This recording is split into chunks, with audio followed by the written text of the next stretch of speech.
Bom dia, meus amores. Vamos continuar o nosso capítulo 13.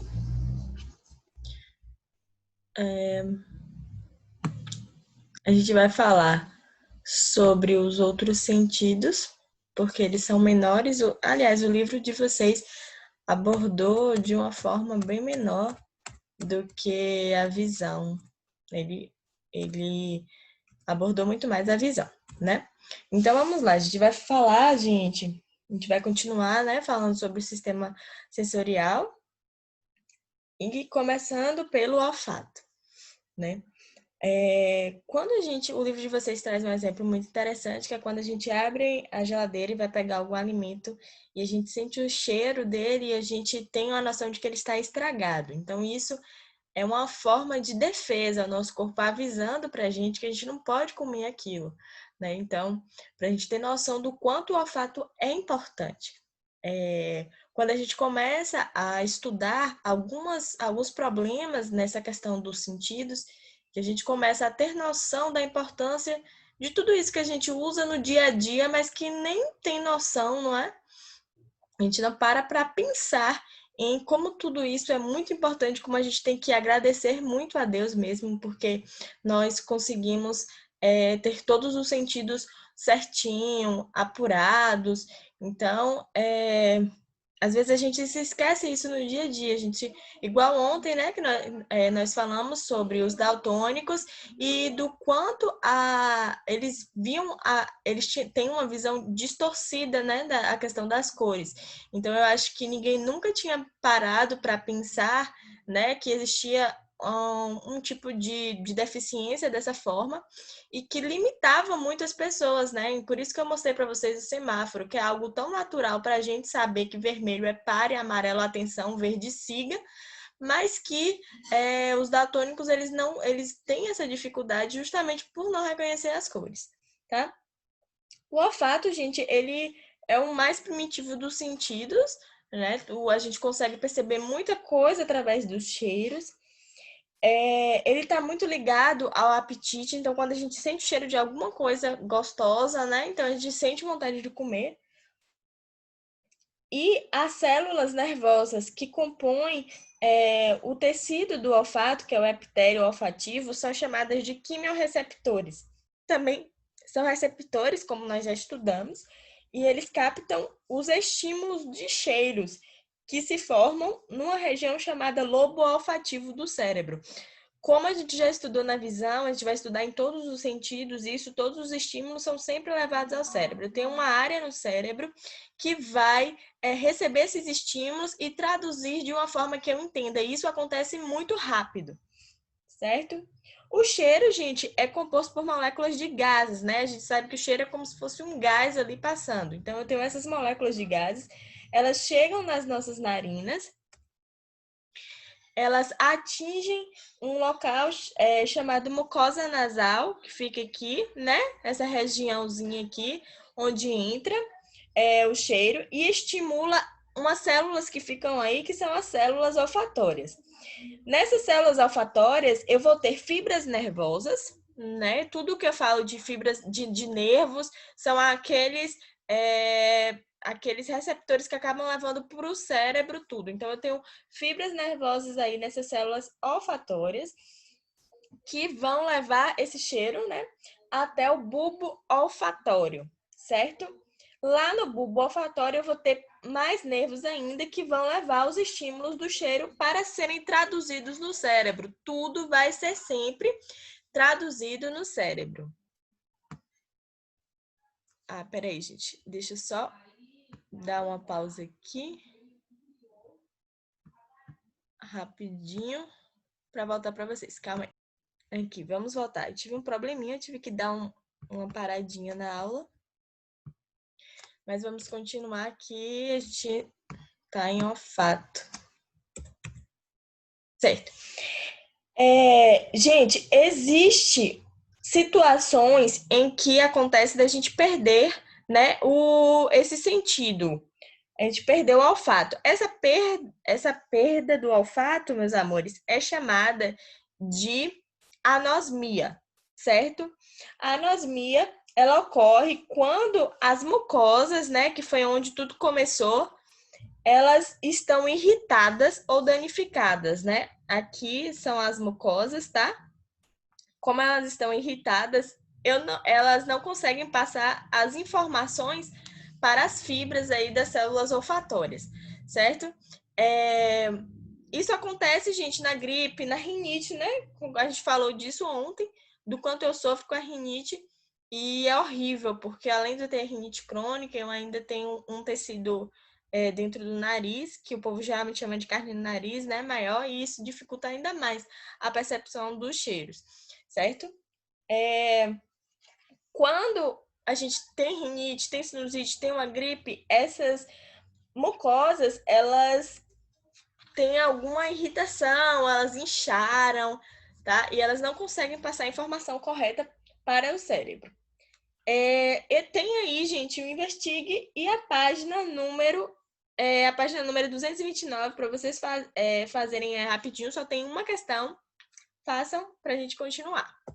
E aí a gente vai falar agora sobre a audição. O livro de vocês também traz um exemplo muito bom, que é quando você está em algum lugar e alguém te chama, rapidamente você já reconhece a voz da pessoa, né? Se for alguém conhecida, você reconhece aonde a pessoa está, né? De onde veio a voz, de onde está saindo aquele som. E isso acontece muito rápido, o que é muito interessante, porque alguém chama, a gente já vira. É muito automático a resposta do cérebro, né? Esse envio do estímulo sonoro e o quanto o cérebro responde muito rápido esse estímulo. A função da audição, gente, é realizada pelas orelhas. Antes a gente falava muito de ouvido, mas não se usa mais ouvido, usa-se orelha externa, média e interna, e é dividido entre essas três partes. A gente vai estar estudando, né, cada partezinha. É um conjunto de pequenas estruturas que, além de perceber estímulos sonoros, também nos ajudam a nos localizar. A gente vai estudar um pouquinho sobre isso e do quanto é importante para o nosso equilíbrio. O livro de vocês tem uma tabela aí muito interessante que traz bem separadinho alguns órgãos aí, algumas partes dessa orelha externa, média e interna que a gente vai ver agora. Como vocês podem ver, aqui é a anatomia da orelha. Eu tenho bastante estruturas aqui, né? Todas nomeadas. O livro de vocês não traz todas essas, porque aqui já é algo mais aprofundado, tá? Mas a gente vai estudar o que o livro de vocês traz. Então, eu tenho essa parte aqui, meus amores, que é a orelha externa. Temos a parte da orelha média e aqui a gente já tem uma orelha interna, tá? Então, quando a gente fala de orelha, não é só essa parte fora, né? A gente tem a mania de chamar de orelha só essa parte aqui de fora e ouvido o de dentro. Não, orelha é tudo isso aqui, tá? Como é que acontece a recepção do som? Gente, o som ele vai entrar aqui pelo pavilhão auricular, que é esse aqui, tá? O pavilhão auricular, que aqui ele colocou o nome de concha. E aí vai ser levado pelo canal auditivo, que é esse aqui, e vai provocar algumas vibrações, né? O som, ele se propaga através de vibrações, tá? Essas vibrações também entram aí e vão parar aqui na membrana tipânica, certo? Essa membrana tipânica está aqui entre a orelha externa, né? E a orelha média, mais precisamente aqui na orelha média. E aí, ela vai repassar para três ossinhos do ouvido que são muito falados. São os três menores ossinhos do corpo. Eu acho eles muito engraçadinhos, porque os três, a gente sempre estuda muito junto eles, né? Que é o martelo, a bigorna e o estribo. São os menores ossos do corpo humano. Então, se um dia a gente fizer algum jogo de ossos aí, é bem fácil lembrar que é M de martelo, tá? Esses ossículos, gente, eles têm a função de ampliar o som. Eles são pequenininhos, mas eles têm essa função de aumentar o som e transmitir de novo, né, essas vibrações para a orelha interna, que já é essa parte aqui de cá. Quando o som ele passa pelo estribo, ele vai para a janela oval. De lá, gente, ele vai provocar uma vibração, né? Novamente, tudo sobre vibração, de um líquido chamado líquido coclear, tá? A gente tem aqui o nervo coclear, que a gente tem a cóclea, e o líquido ele fica aqui. Esse líquido coclear ele é muito importante, certo? E ele vai levar células que possuem cílios, a gente já falou que é sobre cílios, flagelos, né? Eu tenho células que possuem cílios, essas células elas são sensoriais e elas transformam essas vibrações, gente, em estímulos nervosos, certo? E aí eles vão ser reconduzidos por aonde? Se eu tenho um estímulo nervoso aqui, eu vou, ó, para o nervo, certo? Daqui a gente já vai para o cérebro, né? Vem aqui para o nervo vestíbulo coclear, tá? Esses dois aqui, que às vezes a gente nomeia os dois juntos, porque eles estão, como eles fazem a mesma função, alguns livros agrupam os dois, tá? E aí, daqui, a gente sabe que caiu no nervo, vai direto para o cérebro.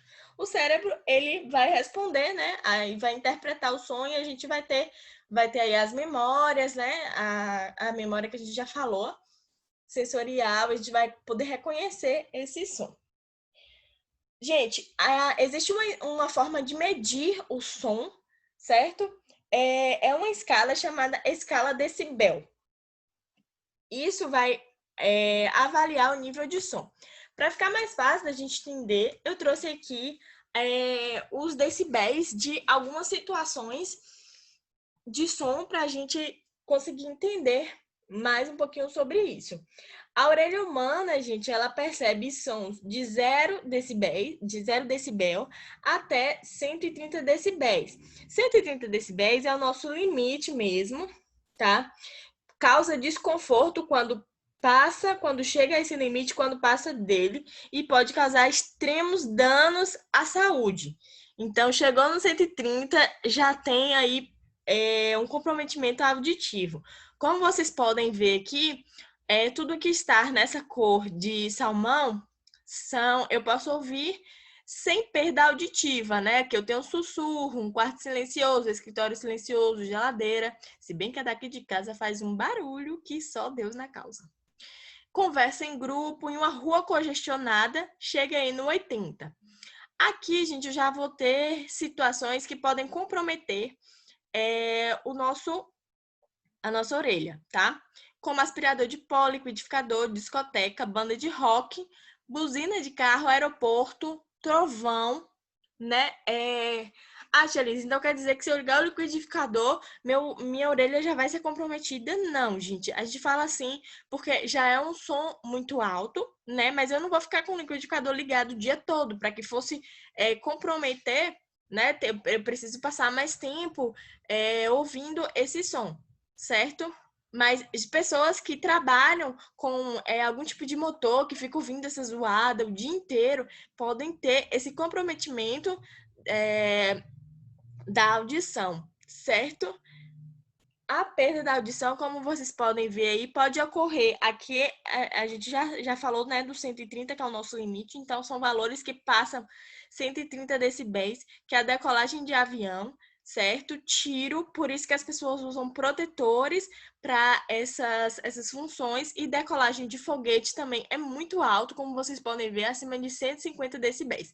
Isso aqui é só como curiosidade para que a gente pudesse entender. Eu já vi até uma reportagem falando que os adolescentes hoje em dia têm se tornado surdos, né? Têm tido um comprometimento auditivo por causa do uso do fone de forma exagerada, né? Passa o dia todo com fone, às vezes o fone é altíssimo e compromete muito a audição, só que isso não é perceptível de forma rápida, né? E sim de forma prolongada. Então, muito cuidado com o uso de fone, muito cuidado com o som, o volume do som que você escuta, tá? Gente, a orelha também é responsável pelo nosso equilíbrio por causa de uma região chamada aparelho vestibular, que é formada por duas bolsas. Essas duas bolsas estão situadas entre a cóclea e estão cheias de um líquido gelatinoso. Esse líquido é muito importante para o nosso equilíbrio. Essas duas bolsas, gente, são chamadas de utrículo e sáculo, certo? E elas duas juntas formam o vestíbulo. Deixa eu ver se eu trouxe aqui para vocês. aqui, o utrículo e o sacro, tá? Juntos, eles formam o vestíbulo, certo? E tem também os canais semicirculares. Por que essas bolsas são importantes? Porque dentro delas, gente, há grãos de carbonato de cálcio, que também tem um outro nome, que são os estatodônios. Esses grãos, eles vão se movimentar, né, sobre as células, e aí, quando a gente anda, né, eles percebem esse movimento e enviam informações da nossa posição para o cérebro. Os canais semicirculares, eles também possuem um líquido e as células também ciliadas, né, dotadas de cílio. E aí, quando a gente se mexe, esse líquido, gente, ele vai se agitar, tá? E vai pressionar essa célula e vai enviar estímulos para o cérebro. Então, toda essa região aí tem um líquidozinho e esse líquido é muito importante para o nosso equilíbrio, porque, de acordo com o nosso movimento, ele envia para o cérebro esses impulsos nervosos. O nosso sistema locomotor, ele é acionado justamente por causa desse movimento desse líquido. E assim, o nosso músculo, ele começa a ter uma posição de equilíbrio, tá? Inclusive, gente, se eu tiver algum problema com esse líquido, ele mandar a informação errada, o nosso cérebro, eu perco o equilíbrio. O nosso cérebro, ele vai receber essas informações erradas, vai passar de forma errada e a gente perde o equilíbrio. Essa é uma grande importância do nosso sistema auditivo que muitas vezes a gente não sabe. Tem alguns problemas na orelha. O livro de vocês traz aqui a otite média aguda, que é uma inflamação onde há um acúmulo de líquido ou secreção, né, na orelha média, que pode ser causada por gripe ou resfriado. Geralmente, essas pessoas já têm tendência a ter otite. A região pode ser infectada por bactéria ou vírus e causa dor, febre, pode causar inchaço também e uma perda da audição leve e temporária, certo? E assim que ele se recupera, ele consegue ouvir novamente. Se essa otite, gente, ela não for tratada logo, ela pode evoluir e aí a pessoa pode ficar sem ouvir mesmo, perder aí esse sentido. E é muito incômodo, tá? Eu não sei se vocês já sentiram isso, a inflamação no ouvido. Eu acho que foi uma das piores dores que eu já senti na minha vida. Eu lembro que eu acho que eu era criança ainda na época, mas até hoje eu lembro da dor. Eu acordei de madrugada, porque geralmente o frio piora essa dor. E a madrugada geralmente é mais fria, não é? E eu lembro que eu acordei de madrugada chorando em prantos, com a mão no ouvido, para ver se esquentava. Me parava de doer, e aí eu tive que ir no hospital para tomar medicação, porque não tinha condições, não parava, simplesmente não parava de doer. E aí, o que a gente toma, né, para tratar? É antibiótico, anti-inflamatório, certo? E descongestionante.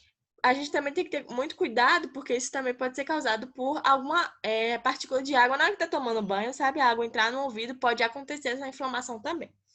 Outro problema, gente, muito conhecido é a labirintite, provavelmente vocês já ouviram falar. Essa aqui é a parte do labirinto, tá? É um labirinto mesmo, como vocês podem ver. Aqui a parte roxa é o labirinto ósseo e a parte azulzinha é o labirinto membranoso.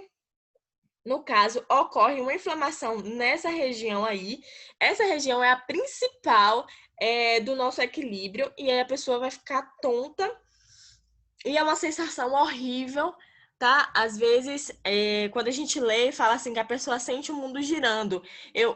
Às vezes a gente fica tonto, né? Se a gente rodar, mas passa, né?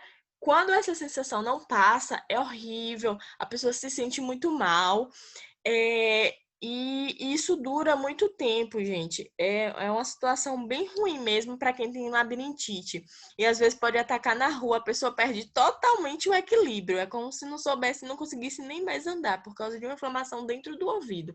Para vocês terem ideia de como essa região afeta muito o equilíbrio da gente, tá?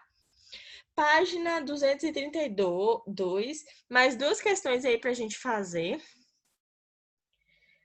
A gente vai falar agora sobre o paladar e o tato. Eu esqueci de falar para vocês, gente, na parte do olfato, né, do cheiro, quando existem pessoas que, infelizmente, passam por algum acidente, algum trauma, e esse acidente acaba machucando o olfato. E eu vi esses dias uma reportagem de um rapaz que ele perdeu totalmente o olfato por causa de um acidente. Ele não sente mais cheiro de nada. Ah, as causas da labirintite: gripes, alergias, pressão alta, problemas no cérebro, medicamentos, bebidas e cigarro. Vamos falar sobre o paladar. Eu acho que todo mundo gosta muito desse olfato, porque está muito relacionado com comida, né? E a gente sabe que o nosso gosto ele vai mudando. Eu acho que quanto mais a gente come, a gente consegue melhorar os nossos gostos, né? O nosso paladar fica mais apurado com o tempo. Gente, o paladar, ele é muito, muito interessante, né? Principalmente porque existem vários tipos de gosto e a gente tem reações muito diferentes a cada um. Se a gente falar assim, vamos falar de um bolo ou de hambúrguer, né? A gente já tem uma reação, mas se Tia Alice falar assim, e aquele xarope horrível quando a gente toma, quando a gente tá doente, a gente já tem outra reação. Limão, então, ai meu Deus. Mas vamos lá. Gente, também pode ser chamado de gustação, tá? É um processo pelo qual a gente percebe o gosto, né? O sabor. A sensibilidade dos botões gustatórios, né? Que são os receptores do paladar. A língua é o órgão receptor, certo? E a sensibilidade dos receptores aí, gente, consegue perceber 5 sensações, tá? O doce, o amargo, o salgado, o azedo e o umami. Esse umami, ele é novo, tem pouco tempo que se descobriu. Eu não sei se vocês já comeram aquele salzinho chamado Ajinomoto. Ele é um realçador de sabor e ele é esse umami, tá? Porque o umami se eu não me engano, gente, é o glutamato de sódio. Eu não tenho certeza. É só o glutamato ou ácido glutâmico. É algo assim. Mas é esse sabor que é o sabor do umami. A tradução, eu acho que é muito gostoso, alguma coisa assim. E é um gostinho bem diferente. Eu não sei se vocês já comeram só o salzinho que tem. Às vezes usa para churrasco. Tem o sal grosso do umami mesmo. A carne fica deliciosa. Mas vamos lá, gente. Nas papilas gustatórias existem estruturas chamadas botões gustatórios, que são eles que vão perceber essas sensações. Quando o alimento ele se mistura à saliva, né, ele vai se dissolvendo e as células, depois que dissolvem, as células que são os quimiorreceptores, vão enviar esses estímulos para o nosso cérebro e aí ele vai traduzir, né, vai interpretar e mandar de volta para que a gente saiba. Isso acontece muito rápido como os outros sentidos. Então, o sabor, gente, é uma combinação de sensações gustatórias e olfativas. Eu nunca posso esquecer que o paladar ele tá muito ligado mesmo ao olfato, tanto é que se a gente for comer alguma coisa e tiver com o nariz entupido, a gente não sente gosto de nada, certo?